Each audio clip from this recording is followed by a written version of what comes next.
కర్కాటక రాశి వారికి ఈ వారంలో ఎన్ని గ్రహాలు శుభయోగాన్ని అందిస్తున్నాయండి? మూడు గ్రహాలు. లాభంలో చంద్రుడు, 9లో శుక్రుడు, 6లో శని. స్థిర చిత్తంతో ఆలోచించండి. పక్కనే విజయం ఉన్నది. విజయం పక్కన పెట్టుకొని మొత్తం తిరుగుతాం. అలా కాకుండా ప్రశాంతంగా ఏకాగ్ర మనస్సుతో ఆలోచించండి. సంపద పెరుగుతుంది, ఆర్థిక వ్యయము పెరుగుతుంది. అవసరాలను దృష్టిలో పెట్టుకొని పనిచేయండి. సమాజంలో ప్రత్యేకమైన గుర్తింపు లభిస్తుంది. నిర్లక్ష్య ధోరణి ఏమాత్రం రానియవద్దు. ప్రతి పని, ప్రతి అంశము జాగ్రత్తగా మాట్లాడండి.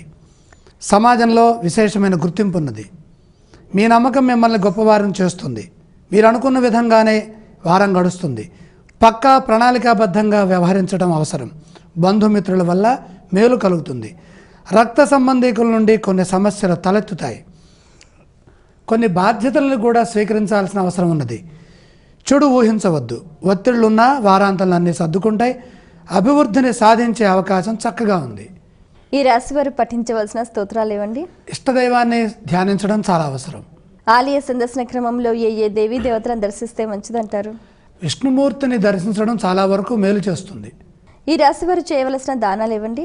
దశమంలో కుజగ్రహ ప్రభావం వ్యతిరేకంగా ఉన్నది. స్వక్షేత్రంలో ఉండటం ద్వారా రుణ సమస్యలు తలెత్తే అవకాశం ఉంది కాబట్టి కందులు దానం చేస్తే చైతన్యం పెరుగుతుంది.